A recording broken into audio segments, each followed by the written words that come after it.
Hello and welcome. Situations of high drama involving well-known figures often provide a source of entertainment or intrigue to the onlookers. But when the high drama is not about money or a romantic love triangle, but rather about a highly technical scientific matter, then engagement with this drama can also provide an opportunity to discover and learn about some potentially really interesting and beautiful science. Now, the famous physics lecturer Walter Lewin used to lecture an undergraduate physics course on electricity and magnetism at the Massachusetts Institute of Technology. My understanding is that he gave this lecture course many times, but one year the lecture course was recorded in full and this was uploaded to YouTube. And one of the lectures in this lecture course, namely Lecture 16, attracted a lot of criticism. A lot of people disagreed with what he said. And some people made YouTube videos expressing their disagreement. But the controversy really exploded when, I believe in 2018, a further YouTube channel released a video expressing doubts over Lewin's Lecture 16, and this video was of a similar nature to earlier YouTube videos that had expressed their disagreement with Lewin.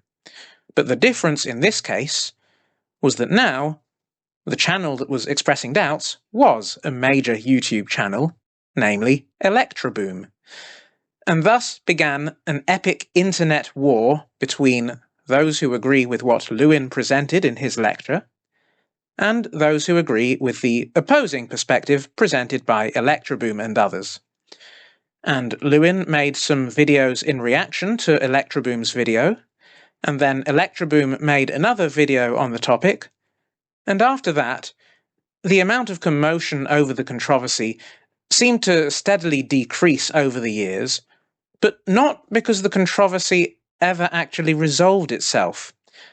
I think ElectroBOOM hasn't addressed the issue very much since then, and Lewin has continued to maintain that what he teaches is correct, and to this day, there are still lots of people on both sides of the controversy.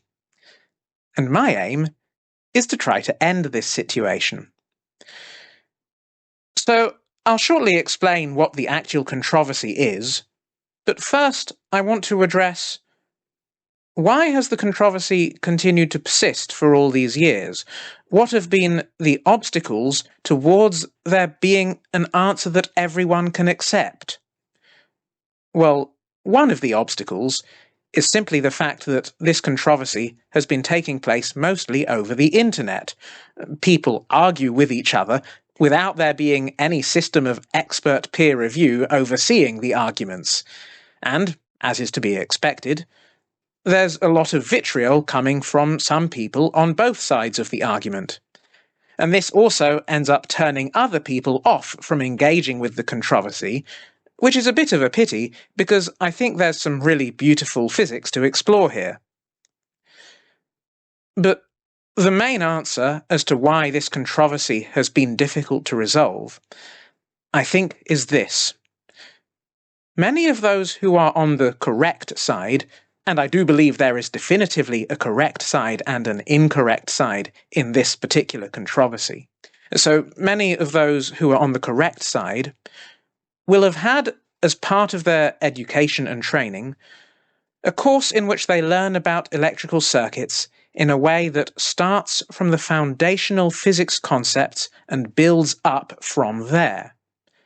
On the other hand, I think that for many of those on the incorrect side of this controversy, pretty much all of their education and training in electrical circuits will have been driven by a focus on how to do the correct calculations for various specific kinds of circuit.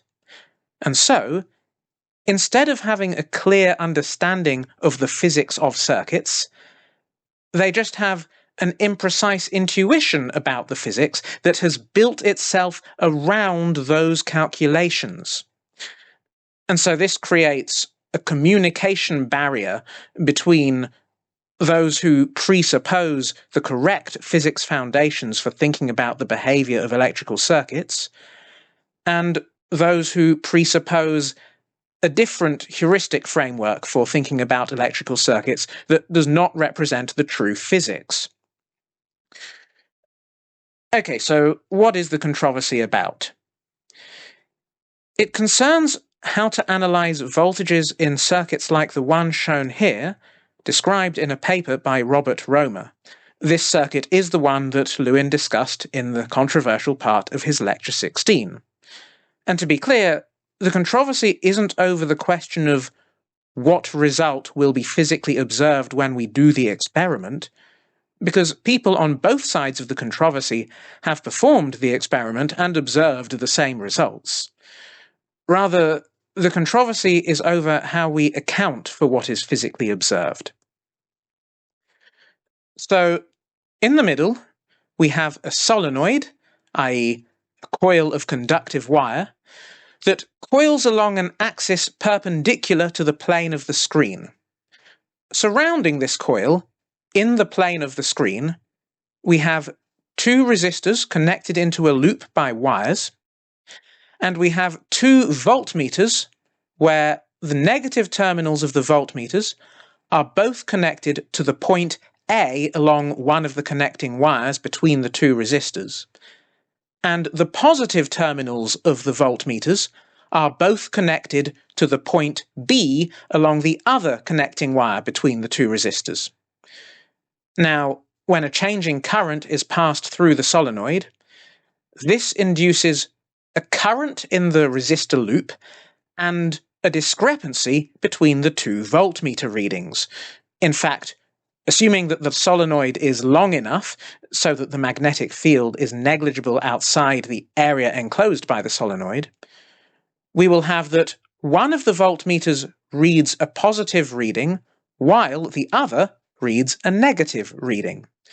More precisely, the left voltmeter's reading will be approximately equal to the resistance of the left resistor times the current measured positively going anti-clockwise, and the right voltmeter's reading will be approximately equal to the resistance of the right resistor times the current measured positively going clockwise. And this discrepancy between the voltmeter readings has been experimentally verified in Robert Romer's paper itself, and also by Walter Lewin in his Lecture 16, and also by various people on the ElectroBOOM side of the controversy. So, what then is the controversy? Well, the Lewin side of the controversy argues that this demonstrates the failure of Kirchhoff's voltage law. We do not have an inherent value of potential at junction A and an inherent value of potential at junction B, such that the voltage between A and B can be said to be the difference in potential between A and B. Voltage is not an inherent property of a pair of points, but rather is a property of a specified path between two points. And so, for example, in this setup, you can see that there are four direct circuit paths from junction A to junction B. One going via the left voltmeter, one going via the left resistor, one going via the right resistor, and one going via the right voltmeter. So let's start by considering the leftmost path. So this path starts at junction A, and then goes along the probe wire that's connected to the negative terminal of the left voltmeter, and then goes through the left voltmeter from its negative terminal to its positive terminal, and then goes along the probe wire that's connected to the voltmeter's positive terminal until it reaches junction B. Now, at any given moment in time, the total voltage along that path from junction A to junction B is simply equal to the value displayed by the left voltmeter, because the voltage along the probe wires is just zero, and so the whole voltage along the path is concentrated just along the voltmeter itself. And if the solenoid is long enough, then this voltmeter reading will also be equal to the voltage along the path from A to B via the left resistor. However, the voltage along the path from A to B via the right voltmeter will be equal to the value displayed by the right voltmeter. And again, if the solenoid is long enough, then this value will also be equal to the voltage along the path from A to B via the right resistor. And so then, since the two voltmeters display different readings at the same time, this means that different paths from A to B have different voltages at the same time. So there isn't one inherent voltage value between A and B.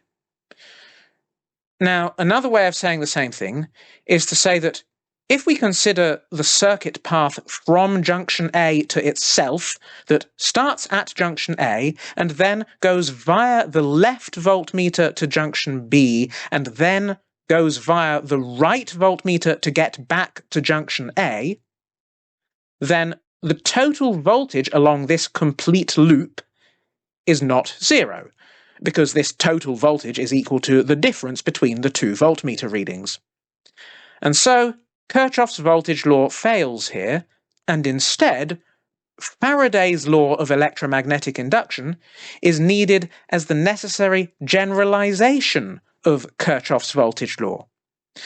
And I should say, Walter Lewin discusses this as part of a university-level lecture course on electromagnetism, and so he doesn't settle for just using the word voltage in his description, but rather defines things in terms of the fundamental electrodynamic quantities. So, for Lewin, the statement of Kirchhoff's voltage law is the statement that the line integral of the electric field strength along a complete loop is equal to zero. And this experiment demonstrates that the line integral of the electric field strength along a complete loop can be non-zero, and so that, for Lewin, is the failure of Kirchhoff's voltage law. But then, the ElectroBOOM side of the controversy disagrees. They say that Kirchhoff's voltage law always holds, and that Kirchhoff's voltage law does not contradict Faraday's law in situations where electromagnetic induction is taking place. They would say that what Lewin's analysis is failing to take into account is this. When we have a transformer with a primary and secondary coil, even though the ohmic voltage along each coil is approximately zero, assuming that the coil has negligible resistance, nevertheless, we still have non-zero primary and secondary voltages for the transformer because these non-zero voltages are produced along the respective coils by an electromotive force exerted along the coils that comes from the changing magnetic field inside the transformer. And so, applying this idea to Robert Romer's setup here, which is essentially a kind of transformer, we have that the primary coil is the solenoid, and then all the other wires, including the voltmeter's probe wires, are effectively secondary coils of the transformer, not in the sense that they geometrically have a helix shape, but that they nevertheless function as secondary coils in that they are being subjected to an electromotive force that comes from the changing magnetic field provided by the changing current in the primary coil. That electromotive force along the wires in the secondary circuit is precisely what's responsible for driving the current in the resistor loop and for attempting to drive a current through the voltmeters, although the result is virtually zero current through the voltmeters due to the practically infinite resistance of the voltmeters. And so, even though the wires in Romer's circuit have zero ohmic voltage due to having zero resistance, nevertheless, they still have a non-zero induced voltage, or secondary transformer voltage, that is produced along them by this electromotive force. And this induced voltage needs to be superposed on top of the ohmic voltage to get the true overall voltage. And technically, it's not only the wires that function as secondary coils, the resistors and voltmeters themselves also to some extent function as secondary coils, in that they also have some voltage induced along them by the solenoid's changing magnetic field. And so again, this induced voltage is superposed on top of their ohmic voltage. But if the physical length of the resistors and voltmeters is relatively short, then there won't be much voltage induced along their length, and so their voltage will mostly be just their ohmic voltage. But in any case, the key point is that when our voltage analysis of Romer's circuit takes into account the induced voltages that are produced by the electromotive forces coming from the solenoid's changing magnetic field, now we will get that the true total voltage along any one path from A to B is exactly the same as along any other path from A to B.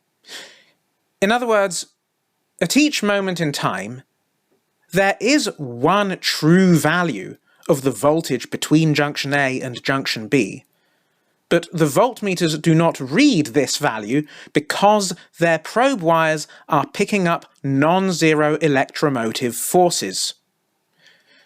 So that is the perspective of the ElectroBOOM side of the controversy, and so they would say that Lewin's voltage analysis of this circuit is incomplete, or that Lewin's definition of voltage is incomplete, on the grounds that it is missing this magnetically induced part of the voltages.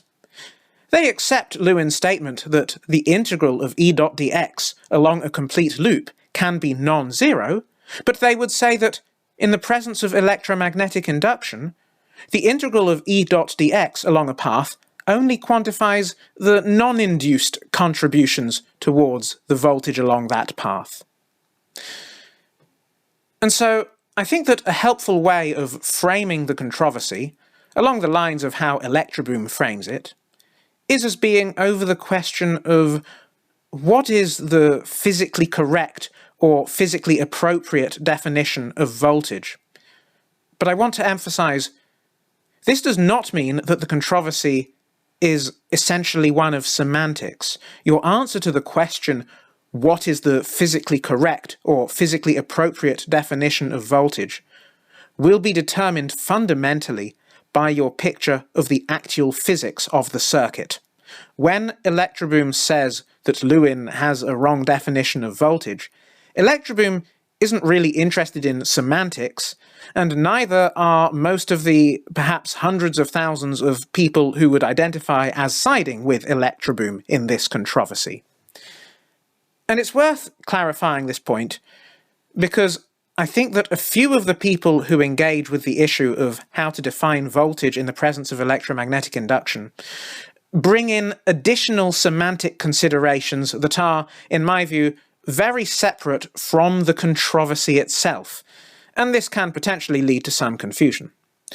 So, for example, under Professor Kirk MacDonald's scheme of terminology for voltage and EMF, in Romer's circuit here, the EMF along each wire is 0, and it's possible to express this EMF as a sum of two terms, where one term is the non-zero voltage between the endpoints of the wire, and the other term is the non-zero inductive EMF along the wire, and these two terms balance each other out to give 0 overall EMF along the wire.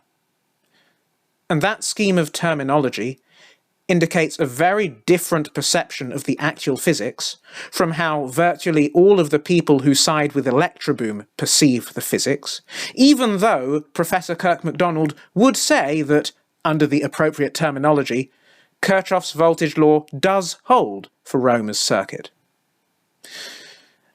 So then, since this controversy is about the real physics of circuits like Romer's circuit, and not just about semantics, in order to resolve the controversy, I'm going to need to provide essentially a mini crash course in the general physics of electrical circuits. But it will be worth it, and I also think it's really quite beautiful. So let me now give a broad overview of where we'll be going. My aims will be to show that it's a complete mistake to universally define voltage in such a way that Kirchhoff's voltage law always holds. And again, I'm implicitly assuming that the underlying question here is about the physically and practically relevant concept of voltage without reference to other questions of semantics. And I'm going to defend that the correct concept of voltage actually is what Lewin works with, namely the line integral of the electric field strength along a specified path, or rather the negative of that, but that's just a sign convention issue. You see, this line integral of the electric field strength actually already describes how strongly the complete electromagnetic field of the whole system is seeking to drive a current along the specified path. So this formula is not missing the electromotive force that arises from magnetic induction. Rather, ironically, what we actually have is that if we do add to this voltage formula the supposed induced voltage term that the ElectroBOOM side of the controversy argues for, what that achieves is simply the subtraction of a component of the electric field from the electric field strength E inside this integral. Now, this integral that I've written as the integral of E dot dx, you might see it written with dl, or dr, or ds instead of dx, but these all mean exactly the same thing. It's just a notational matter. I'm going to be using the symbol x to refer to position, and so therefore dx will be my notation for an infinitesimal position increment. Now, I should mention what's written in the brackets. So one can consider circuits that have some deformation over time, such as a component with sliding contacts. But to keep things simple, I'm not going to worry about such things. And similarly, I'm going to be assuming that all circuits under consideration are stationary, or to be more technically precise, I will be working in the reference frame of the circuit. And I'm going to try to clarify the numerous confusions surrounding this topic. There may already be lots of questions in your mind. How can this definition of voltage that I want to defend really represent the totality of electromagnetic voltage, seeing as it only makes reference to the electric field and not the magnetic field? And since the whole point of voltage is to represent transfer of energy per unit charge, surely different paths from A to B must have the same voltage as each other once all the voltage contributions have been taken into account, because that voltage is simply equal to the difference in potential energy between a unit of charge at A and a unit of charge at B. Isn't this concept still well defined, seeing as the law of conservation of energy must still hold? And if Lewin's definition of voltage is correct, how is it that we can talk about non-zero primary and secondary voltages of an ideal transformer when, for an ideal transformer, the electric field strength inside the primary and secondary inductors is zero? What concept of primary and secondary voltages are we using when we derive the mathematical relationship between these non-zero voltages? And why won't applying this same concept of secondary transformer voltage rescue Kirchhoff's voltage law for Robert Romer's setup? And does anything problematic actually happen if we do work with the kind of definition of voltage that the ElectroBOOM side of the controversy argues for? Well, the quick short answers to these questions, which we'll be exploring in more detail, are: firstly, the electric field strength inside the integral already incorporates the so-called magnetically induced component of the electric field, while the magnetic field itself does zero work and therefore does not directly feature in the definition of voltage. Secondly, it's true that the voltage along a path represents the amount of energy transaction per unit of charge that travels along the path, But this doesn't mean that the charge itself experiences a change in the amount of energy that it is carrying. The energy is not carried by the charge itself, but rather is carried by the interactions among charges. And so, when thinking about conservation of energy, in general, there is no such thing as the potential energy per unit charge at a point. Thirdly, what we call the voltage across an inductive element, such as the primary or secondary voltage across a transformer, does not refer to a voltage along the inductive coil itself. Rather, what we call the voltage across an inductive element is defined with reference to the electric field outside of the inductive element, because the functional purpose of the inductive element within the circuit is only concerned with how the inductive element affects the rest of the circuit. So what we call the voltage across an inductive element is a distinct concept from any voltage along a path within the inductive element. And finally, altering the definition of voltage so that voltage can always be expressed as a property of just 2 points without the need to specify a path between the 2 points will lead to the following consequence. It will mean that the voltage values within a part of a system are no longer necessarily quantifiers of what's physically going on within that part of the system. So, for example, to illustrate what I mean, under such an altered definition of voltage, different external mechanisms for producing the same experience of electrocution could have very different values for the voltages within the body that is being electrocuted. In fact, you could even have that before the necessary switch has been closed, so while the person is not yet experiencing any electrocution, the voltage between the pair of electrodes that are in direct contact with the person's body is extremely large. But then, once the switch is closed, such that a lethal current is now flowing through the person's body between the electrodes, the voltage between the electrodes is now 0.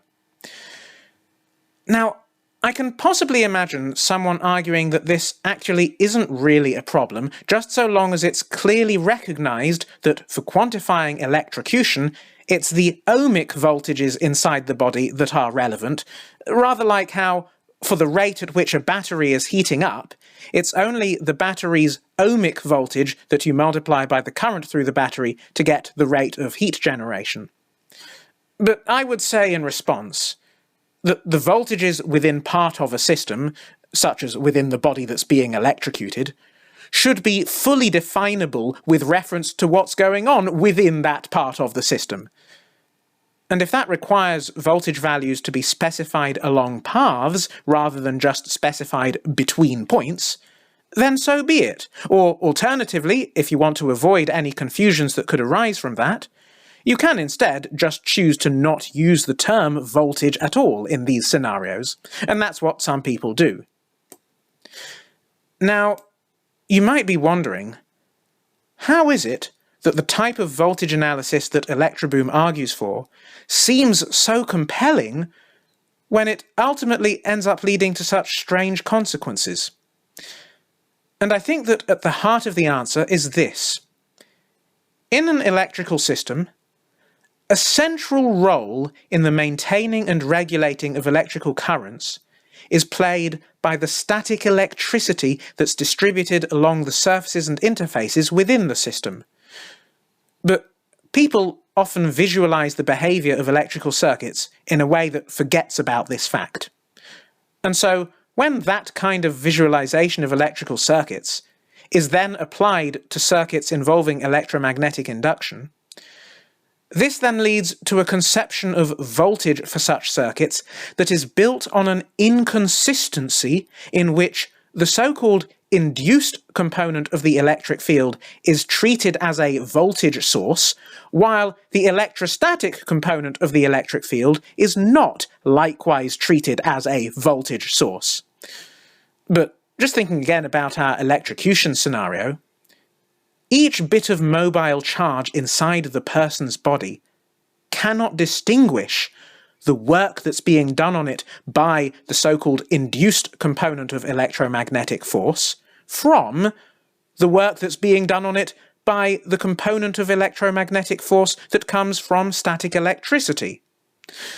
And so that's why this apparently sensible definition of voltage leads to such strange and physically misrepresentative results. Well, anyway, so all of this is where we'll be going, and I hope you'll find it interesting.